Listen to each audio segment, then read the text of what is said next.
Only one Toronto newscast can prepare you for the future. Hillary Brown and the CBC at 6. News for the 90s.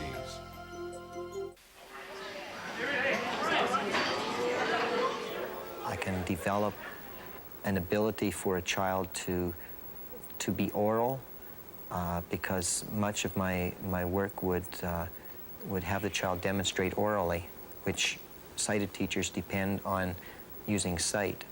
Larry Booth is a qualified teacher, but he can't find a job. He says it's because he's blind. Why is it we are integrating disabled children into our schools, but not disabled teachers?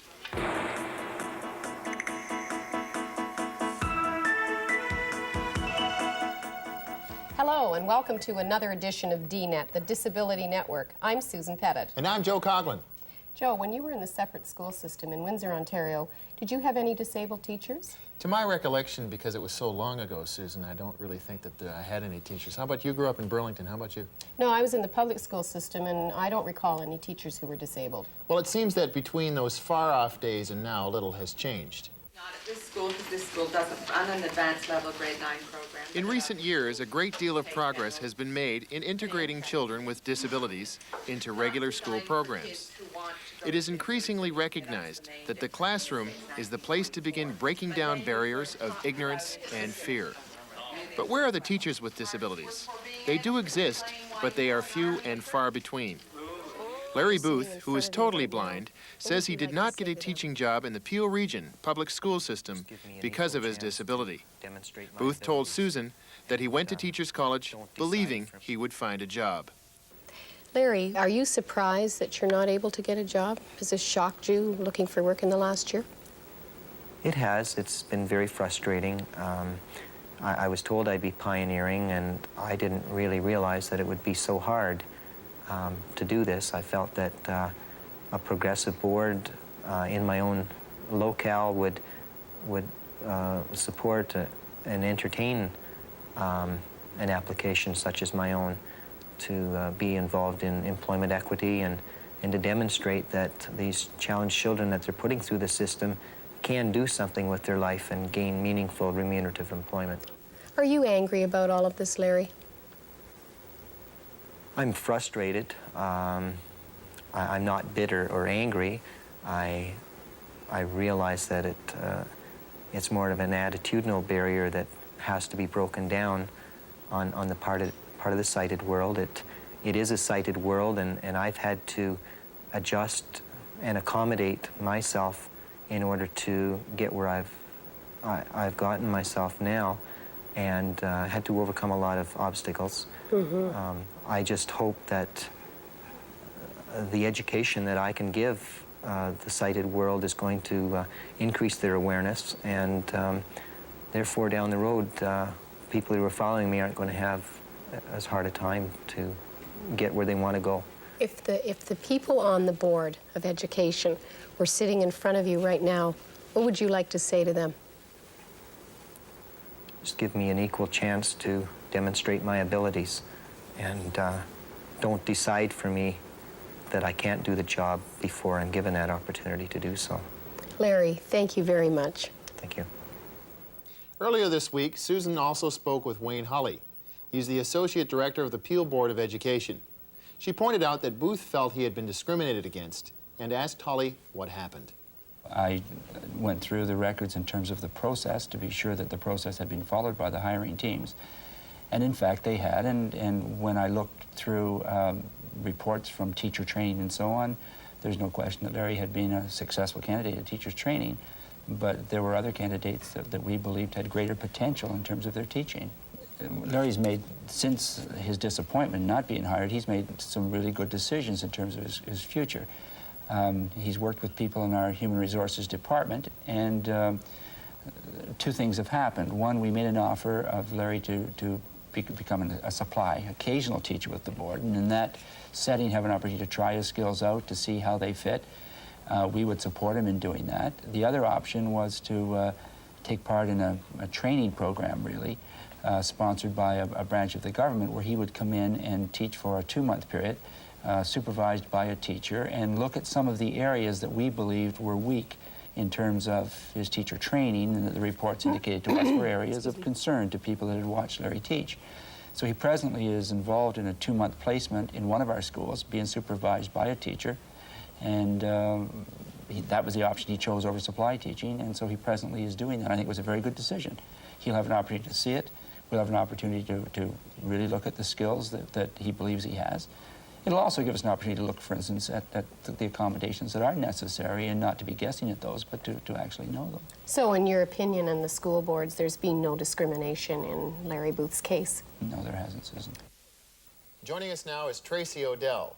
She's the literacy coordinator with the Ontario Ministry of Education, and she's a graduate of the Teachers Program at York University. Mrs. Odell is qualified to teach English and special education. Mrs. Odell, why is there a lack of teachers with disabilities in the school system? You know, to be honest, I can't speak for, to answer that broad general question. I don't think that there are a lot of people with disabilities who go through the teacher training to begin with. I know I didn't meet very many individuals. There may be transportation issues. I think there's still a lot of schools that aren't physically accessible. And I think that there's still that perception that teachers are supposed to be perfect people, and that transforms also into, the physical aspect as well. So that perhaps it's seen that someone with a disability might not be perfect enough to be able to teach a classroom full of kids. Well, how does somebody like you, who is in a wheelchair all the time, handle that very stressful environment? There are 30 demanding children in there wanting your attention all the time. So how do you do those kinds of things? Well, I did do it through my practice teaching experience, and I didn't find it that kind of issue. I would have lessons to do. I would have other parts of the day set up where the students were involved in more self-directed learning exercises, and that's part of the experience. That's part of the training of going through all that, and I did go through it. At the time that I graduated, I didn't elect to apply for classroom teaching jobs, partly because there was a surplus of teachers at the time, and it would be very difficult to have gotten my foot in the door by supply teaching. I didn't have reliable transportation to be able to do that. So I started working in adult education, in adult literacy, and it turned out for me to be a great choice. Can you see a blind person teaching a class full of grade school kids? Well, I don't see why not. I think in a lot of schools, kids with disabilities are being integrated anyway. I think it's a good idea to have a role model with some people on staff who also have disabilities. And in a great number of classrooms, you also have teachers' aides there to assist other students. And so you could have a backup person. If having an eye on the students, like literally, was really the issue, you could have a backup person to do that. Now, if boards are reluctant to hire people with disabilities as teachers, what would your advice be to a school board that was maybe looking at somebody as a potential candidate to become a teacher? Well, I think that, what you do is you look at everyone's qualifications and you see how people stack up. And I think you also look at how you rate and what your report card looks like in terms of employment equity. And you apply those same issues. So, if you've not had the opportunity to hire a teacher with a disability, you might wish to give that person the edge, in order to have some employment equity in place. Mrs. Odell, thank you very much for joining us. Thank you.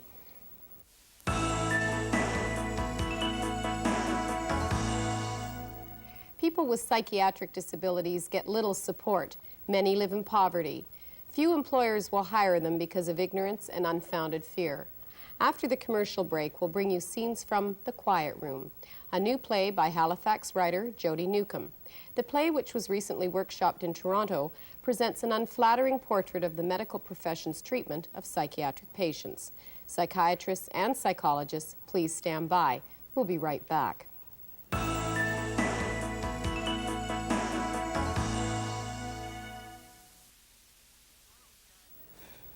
Toronto's Skydome was opened 1 year ago this week amidst an orgy of media hoopla. The dome seats 52,000, and it's been packed on a regular basis. Designers made sure that the building, which cost $532 million to build, was accessible to people with disabilities. It is, but the way it was done has not pleased every patron. One of these dissatisfied customers is Ed Wadley. Ed? So, Toronto Skydome is 1 year old. And we've been deluged with the gushing hyperbole of commentators and administrators alike, telling us how wonderful this bathtub is. Well, I'm one of a growing number of patrons in wheelchairs who are unhappy with the provisions at the Skydome. Picture this. Last Father's Day, about 1 year ago, Jays versus Seattle. I pick up my $15 tickets, top price, and then proceed up the elevator. We locate our seating, if you can call it that, in section 131, alongside George Bell in left field. We discover, much to our dismay, that in this area you can't see the outfield scoreboard, nor can you see the alternate scoreboard. You can't follow the flight of fly balls. You can't see the roof. You're nowhere near the sun or the sky. They've taken the sky out of the Skydome if you sit in section 131, and a matching section along the right field line. Now, if that weren't enough, we find that we're in what can only be described as a disabled holding pen, separated from the real fans by a wide access ramp. Interestingly enough, I went to see Aida, and where do I get seated? You guessed it, section 131 again. Here, as the lights go down in the stadium, the access ramp in front of us and our entire seating area stays lit.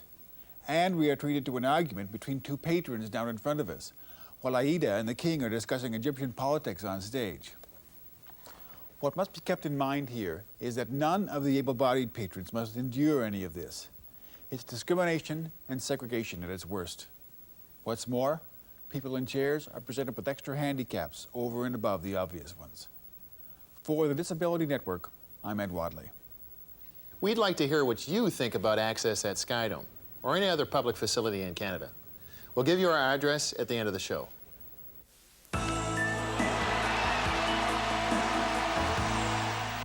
Not all people with disabilities will be celebrating National Transportation Day. The lack of access to public transportation services will be the target of a demonstration on Monday by a Toronto-based group called the Transport Awareness Committee. Here's what the group has to say in its press release. Monday is Transportation Day, the first full day of National Access Awareness Week, a campaign begun by Rick Hansen to celebrate the full integration of people with disabilities into all aspects of life. We are not celebrating. Because airlines often refuse travel to people with disabilities. Because intercity buses and GO trains are not wheelchair accessible. Because disabled people are often required by the airlines to bring an attendant with them when they travel and to pay an additional fare for the attendant. Because there is not a single accessible subway station in Metro Toronto. The members of the Transport Awareness Committee have decided not to celebrate. Instead, we will be holding a press conference and demonstration in front of 130 Bloor Street West, Toronto, at 11 a.m. Monday, June the 11th. Over the past 10 years, there have been many positive changes, opening up opportunities for people with disabilities in education and the workplace. Barriers to transportation remain. Freedom to travel is denied on a daily basis to disabled people in Ontario who simply want to board an airplane, bus, or taxi. For these reasons, most people with disabilities will probably not be celebrating National Transportation Day. John Feld is a member of the Transport Awareness Committee. He is editor of Archetype, a publication of the Advocacy Resource Center for the Handicapped, ARCH. Mr. Feld, is it really that bad out there for people with disabilities who want to travel? It really is, especially people who are trying to travel by air. Can you give us some examples of what's Well, we happening? just heard of a case where a person was waiting in the airport in Ottawa to go to Montreal. He had told the airline that he was disabled, that he was in need of assistance. They told him at the last minute that they would not fly him because he didn't have an attendant and there was not one available on the plane. Even though he had an airline ticket? Oh yeah, and reservation a month in advance. What do you think in general of National Access Awareness Week? I think it's a crock. I think it was concocted by the federal government to pat itself on the back for the efforts it's made to assist people who are disabled. Mr. Feld, thank you very much for joining us on the show. Thank you. Next week, we hope to have an interview with Doug Lewis, who's the Minister of Transportation.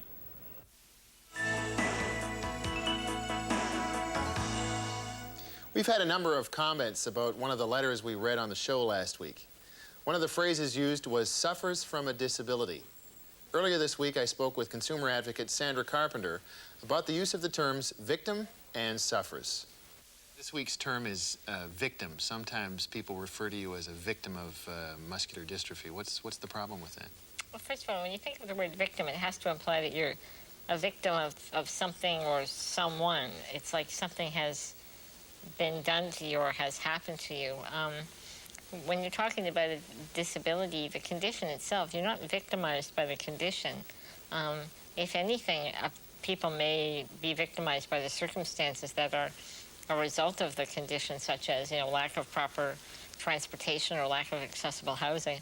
So it's really misleading to refer to people as victims of muscular dystrophy or victims of cerebral palsy, and it conjures up such negative imagery for people as well.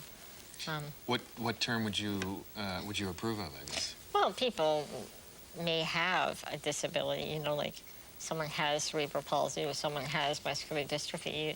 There's no reason why you have to add that terminology victim of in there at all. There's no use for it at all. It just taps into everybody's sort of fear and negative imagery and attitudes towards what disability is, and perpetuates the notion that people are, helpless sufferers of something disastrous that's been thrust upon them by the fates. Ms. Carpenter, thank you. Thank you. If you have any strong views on the use of language, drop us a line at DNET, the Disability Network.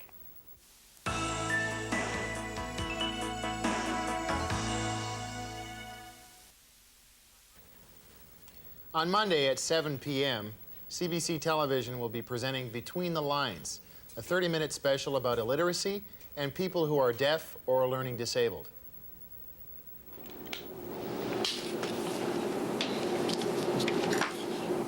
People have had no idea what it's like to be deaf.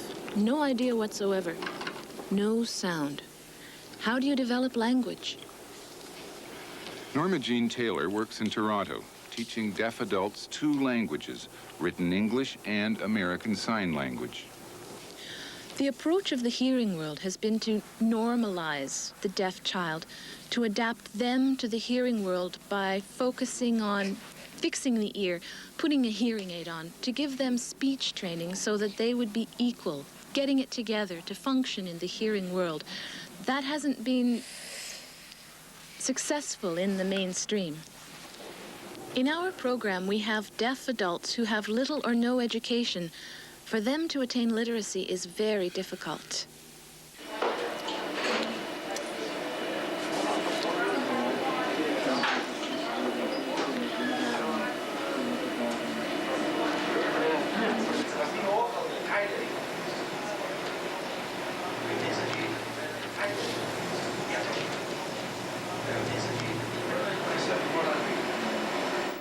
Once again, that program, Between the Lines, which is hosted by Peter Zosky, will be aired on CBC Monday at 7 p.m. And finally, if you'd like to write us, here's our address. The Disability Network, CBC, Box 500, Station A, Toronto, M5W1E6. That's the Disability Network, CBC, Box 500, Station A, Toronto, M5W1E6. Our fax number is 975-5636. Susan, how have you, been treated when you traveled? Actually, I've had good experiences. When I went to Australia, Qantas was behind disabled people all the way, Joe. Yeah, I've had a couple of good experiences, but I've had some bad ones, too. I was left stranded in LAX once, and it was almost brutal. A guy took me down to the baggage claim area and said, sir, you're going to have to get out of the wheelchair because we need the wheelchair back in the ramp, and just left me there all by myself. Oh, really? It was all by myself. Yeah, I was totally supported by Wheelchair when I got ill. Oh, great. We'll see you again next week. I'm Joe Coughlin. And I'm Susan Pettit.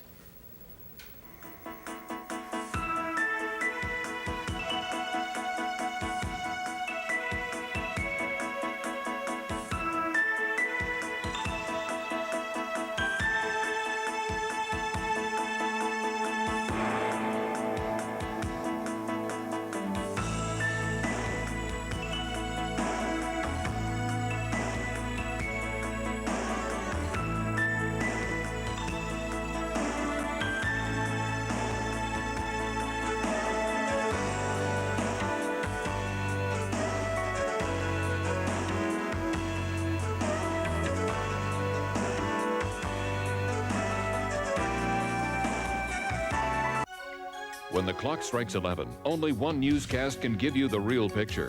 Ona Fletcher, weeknights on the CBC at 11, News for the 90s.